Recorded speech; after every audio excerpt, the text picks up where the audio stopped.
il faut faire la liberté de ton des gens. Il faut que ñu accepter leen ko d'abord. Sinon on n'est plus dans une liberté de ton dëgg la mais aussi le fait de dire que tey kenn mënuma tax démissionner est-ce que loolu itamit du jox ñenn ñi impression que ñoom ñaar tey am na lu xew. parce que mënoo xëy rek yow nga ne man tey kenn mënuma jëlee fi nga xamante ne. xanaa yow mii fi nga toog sax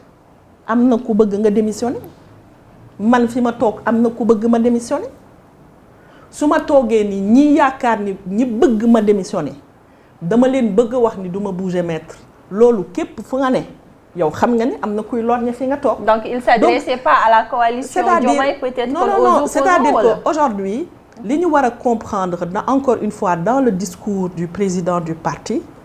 c'est un discours d'un sentinelle bi nga xamante ni dafa jàpp ni lépp lu war a mën a faagaagal li nga tax loolu mooy promesse bi ñu joxoon Sénégalais yi mais dañuy toog wax ko ce n'est pas contre le président de la République. C'est tout ce qui va concourir à tax président de la République jël de mauvaises décisions te loolu bëgg na moom. balaa ñuy yegg ci loolu mu artu président de la République aussi xam ni et je sais que xam na ko parce que lii mu xeex foog naa ni ñu bari ci parti bi xeexuñu ko donc on ne peut pas être plus royaliste que le roi man loolu laay wax toujours mais au-delà des paroles aussi il y a des actes yoo xam ne bien entendu dafay ñëw confirmer un peu li premier ministre bi di wax waaw mais loolu xam nga mooy que maanaam aussi fu Bassirou Diomaye Faye génnee dem au niveau international am lu mu lijjanti Ousmane Sonko ci dina am en tout cas discours wala benn kii bi muy def et d'ailleurs seen conseil national boobu ngeen def noonu mais dafa mel dafa xëy rek wasin est-ce que waajal nañ ko préparer nga am na démarche parce que man dama jékki-jékki rek xëy rek ñu ne tey jii conseil national am na mais kenn du couvrir en fait ñoom la seen biir après mu ñoo def adresse boobu noonu mais tey jii nii damay ne en fait est-ce que li nga xamante ne entre Ousmane Sonko ak kii di Bassirou Diomaye Faye déggante bi des na jubóo bi des na ba tey jii nii li mu andi explosion de colère bi nga xamante ne premier ministre am na ko. xam nga loo xam ne ñaari nit ñoo ko sekk yow mi ñetteel bi fekkee woo. mënoo cee wax lu la leer. donc ñëpp ñuy wax ci diggante Ousmane Sonko. ak Bassirou Diomaye Faye da ngay wax li la neex mais waxoo loo xam. c'est une première chose deuxième chose li nga xamante ni moom moo am ci déroulé parti bi. bien entendu conseil national bi xëyuñu rek teg ko parce que dafa bokk ci charte yi nga xamante ni suñu statut parti moom moo ko tëral foog naa ni yàgg na ñuy wax ci parti yi nga xamante ni nekkuñu ci doxalin bu méngoo ak yoon parce que parti boo xamante ni du am congrès du am regroupement d'instances du am renouvellement nekkul parti buy dox et ce qu'il faut comprendre c'est que le parti est l'un des seuls partis Pastef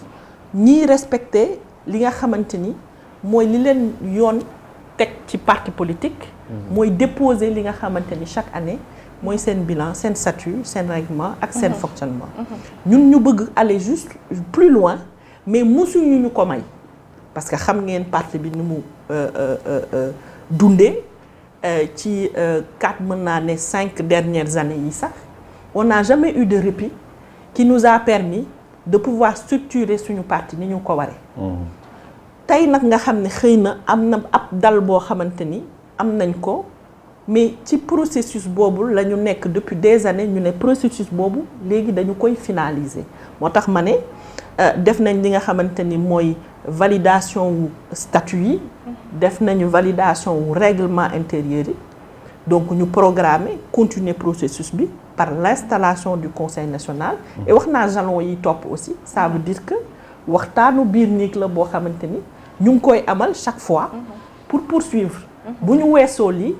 fii ak semaine prochaine da ngeen dégg proposition d'un nouveau bureau politique boo xamante ni dinañu ko teg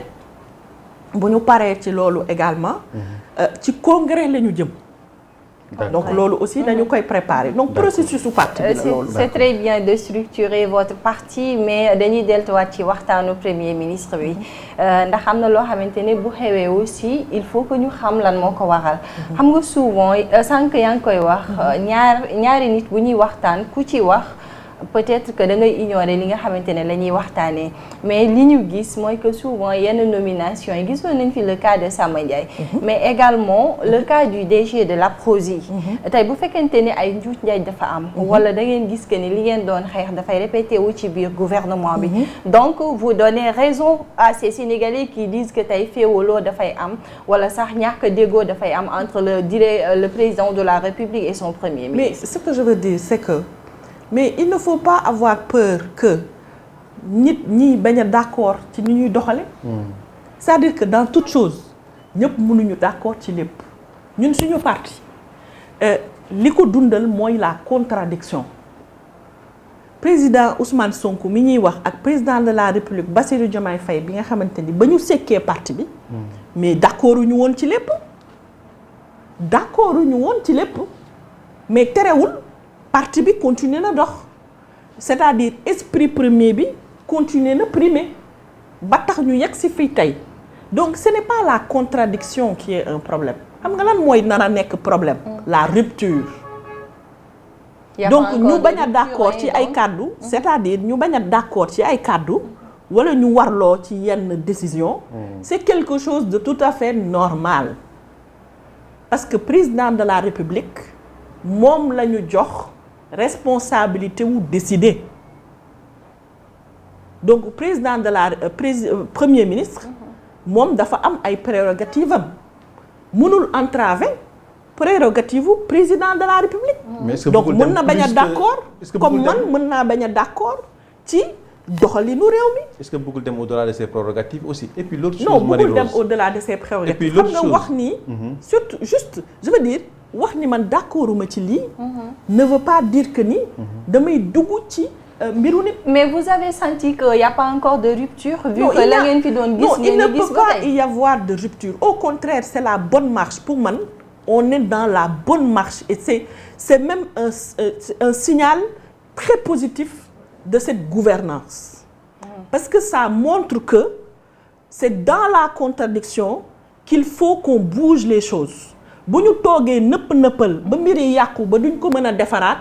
bu boobee suñu responsabilité la ñuy engagé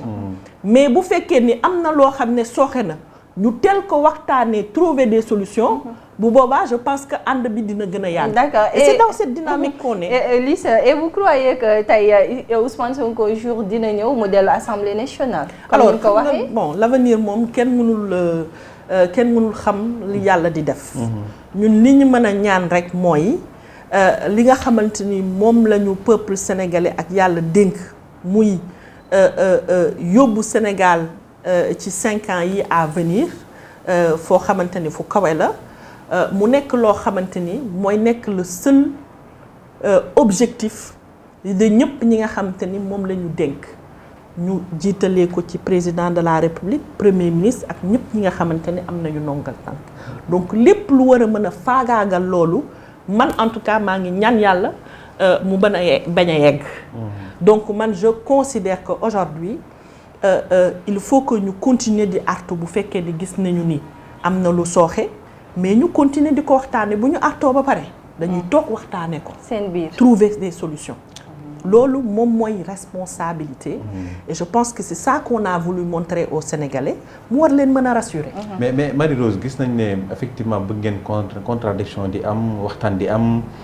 divergence même d'opinion mais dafa mel ni aussi le premier ministre moom il souffre de ça c'est-à-dire moom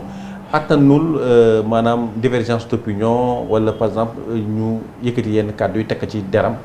parce que gis nañu le cas